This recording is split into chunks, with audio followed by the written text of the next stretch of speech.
जदि आपको आज 40 वर्ष होता आप कौ दल रही था वर्तमान परिस्थिति रे 40 वर्ष मत होता तो जेनजी कथा उठुची केते कथा उठुची से कौन मुझे पारि को दल रही था तो मुझे पारि से कथा तो नुह से समय तो ना मत तो 40 वर्ष ही नहीं तेणु मुझे सार उत्तर के हाइपोथेटिकल क्वेश्चन निश्चय राजनीति रे आपनकर सबुठारु बड़ भूल कौन बहुत भूल मु करछि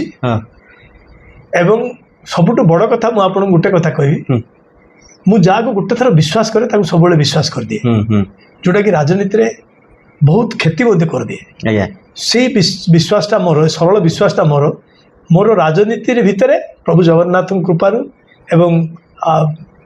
भोटर्स मानकर कृपारू एवं आपण मानकर समस्त सहानुभूति साहाय्य भगवान आशीर्वाद ए सबरू मु गोटे भारत वर्ष परिचय पाई जगह जाई पहुंची मोर फोर फादर से किए केबे एमपी नहीं कि एमएलए नहीं कि काउंसिल नहीं किसी नहीं कि आम गोटे कार्यवर फैमिली परिचित किंतु अधिका किसी राजनीति नथिला तेणु मु आम फैमिली रे प्रथम लोक जी के पहुंची पारछि तो मोर किसी बैकग्राउंड नहीं मुको मुख्यमंत्री